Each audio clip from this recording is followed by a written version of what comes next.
It's August 21st, 2010, and another remarkable event is about to be uncovered by Arion, Rebecca, and Olly, the Retrospectors.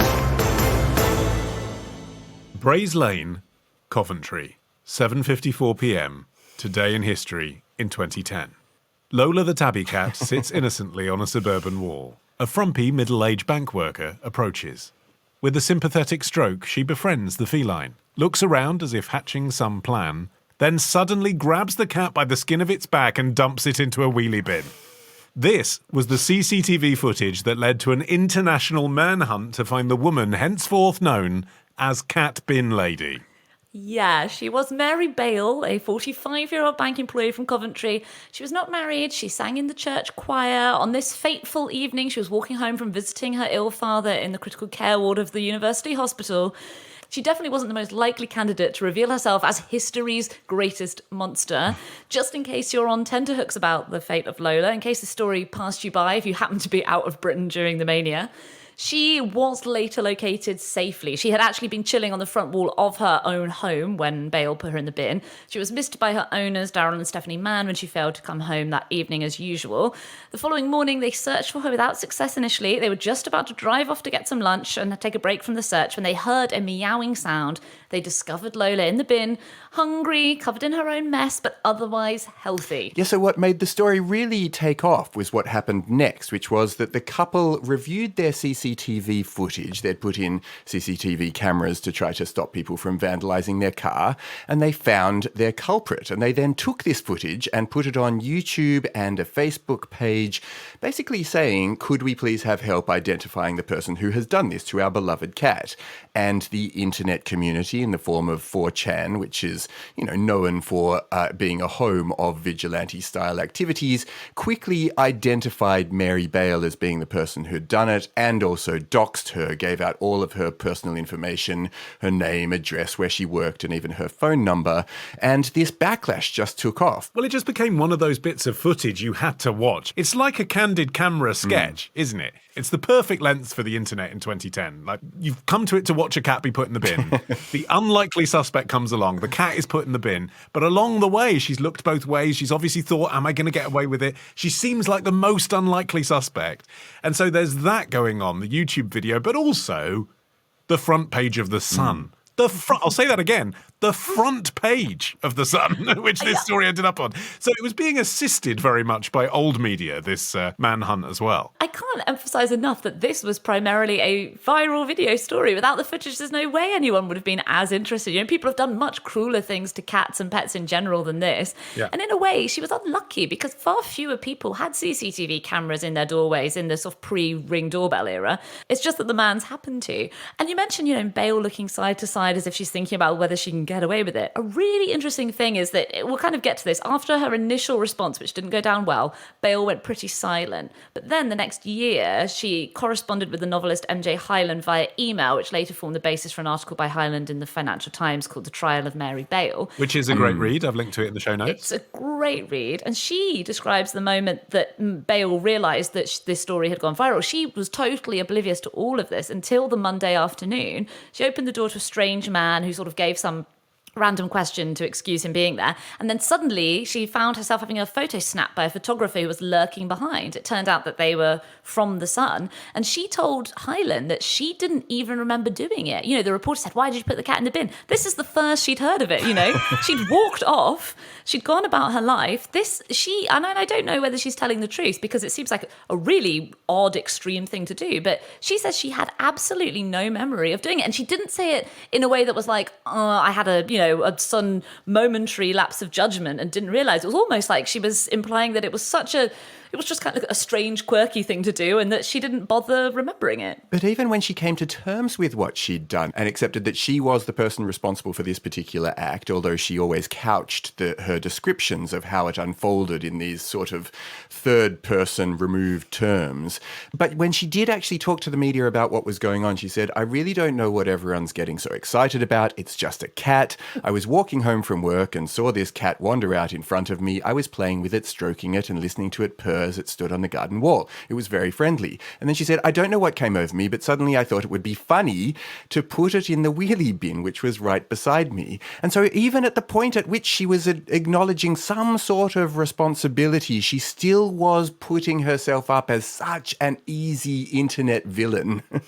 It's just a cat. I mean, could you say anything more likely to attract the internet cat lovers ire. of the internet? Yeah. That is catnip, isn't it, for everyone who got upset about this? Because it was on that perfect sweet spot of the Venn diagram of England being a nation of animal lovers, it being August and therefore hot, and therefore the wheelie bin was potentially fatal, but also silly season for newspapers with nothing else to report about. And it just so happens it's the internet's favourite animal as well. So this was an international headline story. The footage was on news bulletins around the world. They were like on Good Morning America and stuff like that talking about this. It was on rolling news as the main story that a woman had put a cat in a bin.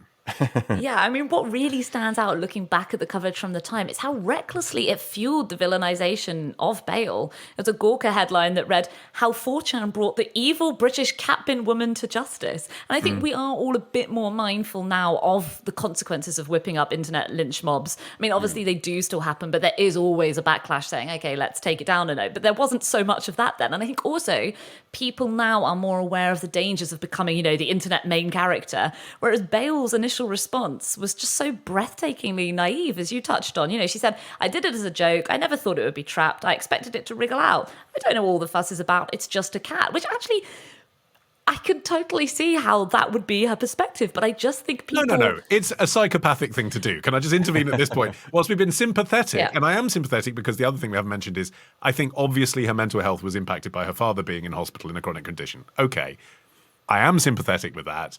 But it is a psychopathic thing to do. It's the way she calmly walks off afterwards that's so chilling, isn't it? Yeah. Not just calmly, but almost like, oh, done my job for the day.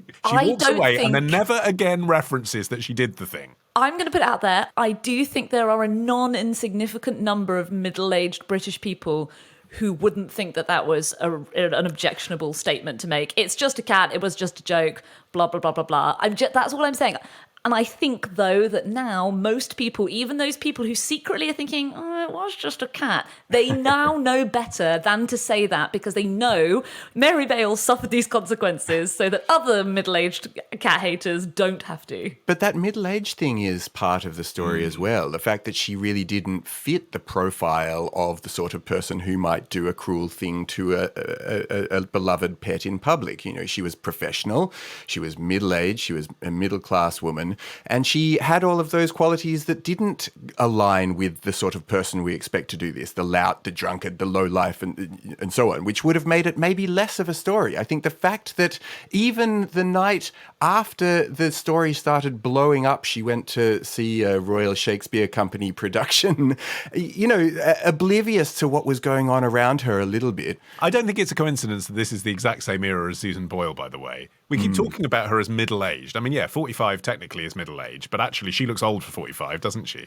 And I do think there's an element of this dowdy, very mainstream presenting, straight kind of woman that at this moment in time, people, for whatever reason, were ready to say, oh, she's not like I expected her to be. But it seemed to expose something surprising about the malicious underbelly of seemingly respectable society. And this is at the heart of the Highland article as well, the Financial Times piece.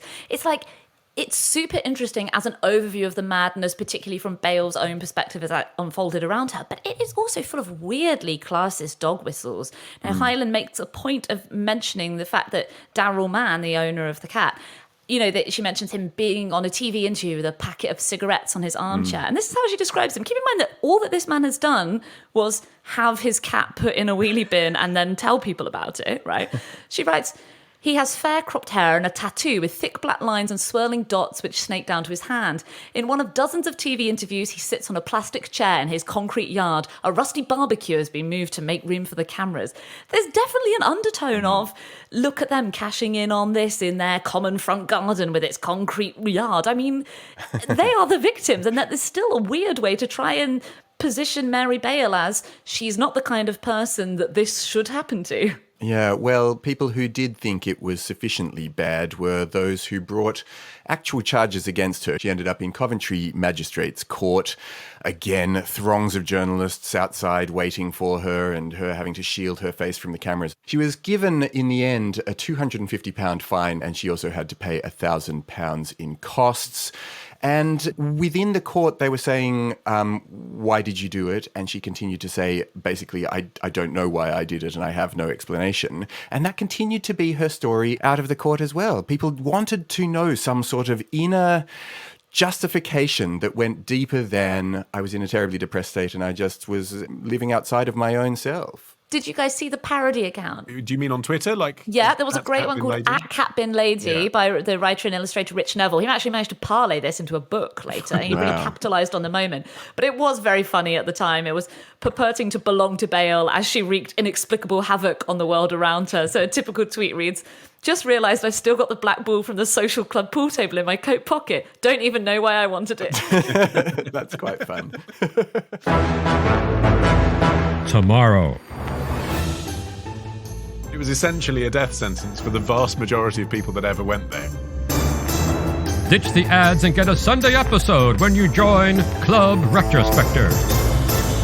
Patreon.com/Retrospectors.